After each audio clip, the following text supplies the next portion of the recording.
Tension is very high, and the expectation of what Thursday holds for us is something that it is just a matter of time, wait and see.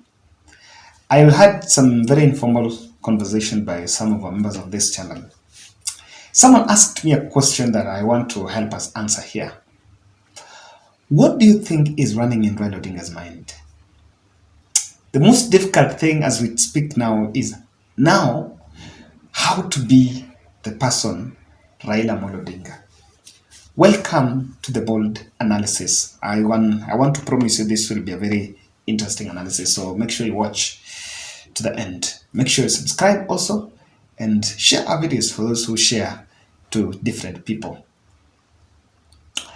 I listened to the press conference, the 30-minute press conference that was held by Azimio la Umoja young politicians at Chungwa House. And the press, I was just trying to interrogate this. What do you think was the objective of that presser? For those who watched it, I think it was in this channel. You can revisit that. I really replayed it.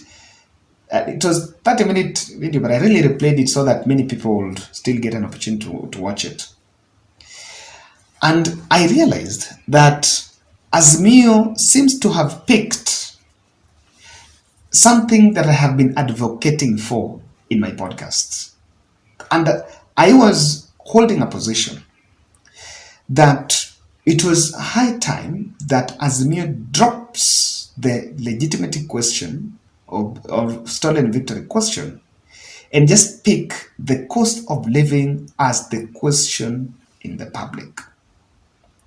Take the cost of living as something to the streets. And I've been advocating for this in my podcasts. My point has been that one, it cuts across. Number two, and someone also just added this to me, that even the international media and the local media will give it more of an objective coverage if you take on the cost of living. Talk about fuel, cost of fuel, talk cost of energy, cost of food, and that. The media will take it.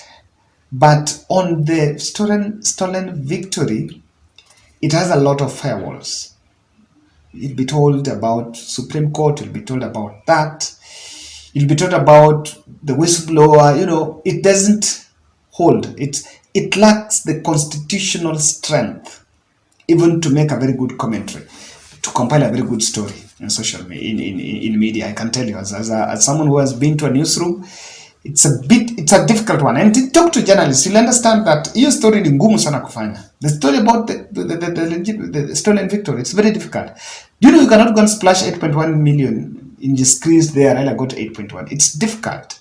You need to do a lot of attributions, and again, a story when you fill your story with attributions, then it looks like you don't even have a story. You're just trying to say what the other person is saying.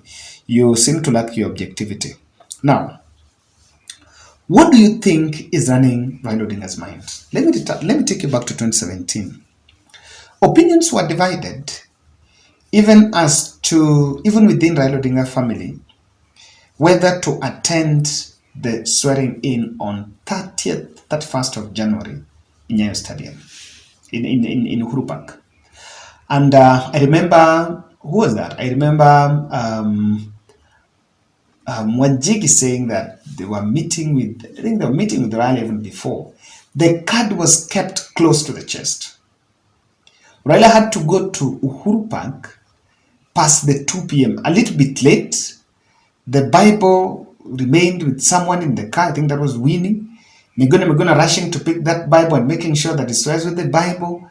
And it was a bit of it. And the crowd was already in Uhuru Park. Amidst threats that Uhuru Park will be cordoned and they will not get there, Uhuru pulled a last minute shocker, and Uhuru Park was full. So people were there, they're waiting for Raila. Raila had to brave and go against all the odds that, this has been done, whether it's my life or it's it. And that is what sometimes makes the person of Raila Odinga that we can take. The people around, and tuseme tu kweli, kuna watu hawezi. Yeah, kuna watu hawezi. Yeah, that's the truth. Kuna watu hawezi. It's all over in public who and who did not really appreciate the fact that people are going there.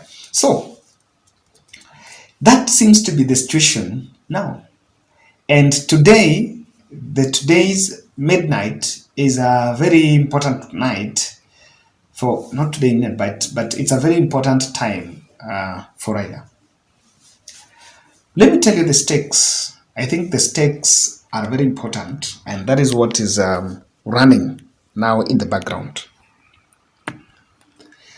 Raila Odinga knows that the safety of the masses that can attend mass action is very important for the cause and even for himself.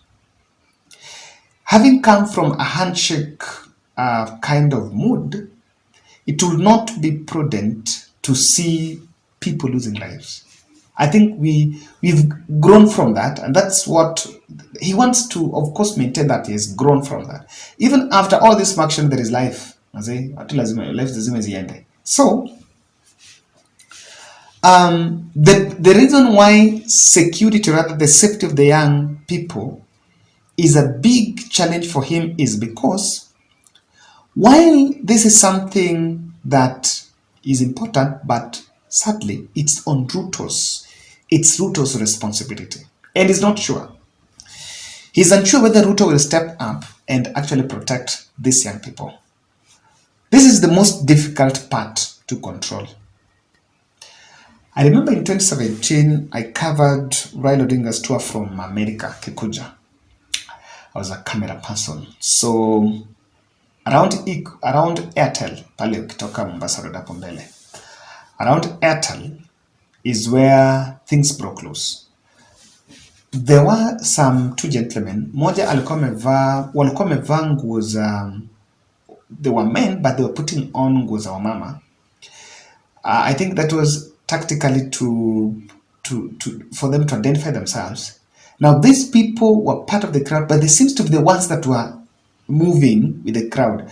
I later came to understand, and even nilikuja tu nikajua this year, I was interviewing one gentleman who was part of those protests.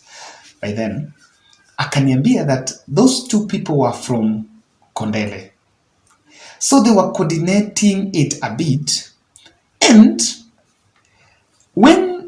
as much as when people are from the airport around that Airtel place, there was no clear direction of whether people are going to Statehouse or they are just going to town.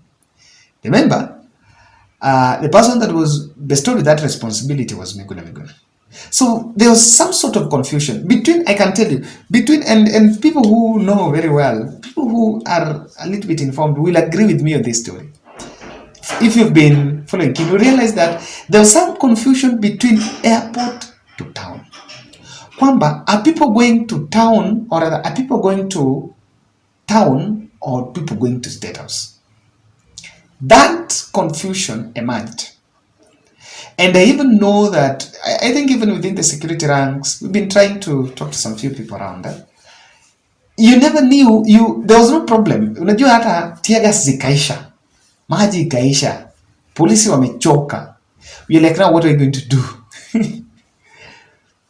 You don't know where these guys are. You don't know where these guys are going. And hawaishi. Are they going to town, to Uhuru Park, or they are going to Statehouse? I'm telling you, it's one of the longest journey. One day, find an opportunity, and if you find someone mwenye alikuwa kwa hizo maandamano by that time, you will understand it was the longest journey. So, that confusion, that's why I can tell you that the question of safety is very important. He doesn't know today there was putting barricades here and there. Is Ruto going, even if you're going to call it later, is he going to secure these people, or he will leave it for a confrontation? Secondly, how clearly will Ruto feel a demo and give in, or rather act without causing lawlessness? other decent strategies have never worked, even in the past. Babu Wino was saying that I'll promise a protest, but I don't know whether it will be peaceful or not. It's a very important question. But how can it be felt without lawlessness? Do you have an answer to that question? I was just asking you. Do you have an answer to that question? What do you think? Yeah, it's a very important. Now, can the protest shut city? And if so, can it create anti-Azimio confrontation? That will not be a good one. This is it. Really, I'm going to give the press briefing is equally important. But how do you manage the public expectation as pressure mounts to call off the mass action? Remember, the people are ready. But again, there is pressure all over. I know even the global forces and even global leaders maybe are jetted in the country and tried to talk him down. I will not be shocked to see a headline later, maybe how Raila was locked up in some 7 hours meeting with international bodies to make sure that the protest is called off. You never know. So how do you manage when, even though you might be in the boardroom, you want to outweigh all the options, they are all available on the table, but how do you manage that expectation? Or you may make it and people's hype go down. How do you revive? How do you revive people's hope? You get into it, you're told, next 3 days, 7, let's do this, then I say, you go Jenny. But after that, how do you revive? It's equally important, guys. The stakes are high. What do you think? I still maintain my position that boardroom is not ill-advised, and I'll not be surprised if it's dangled your way.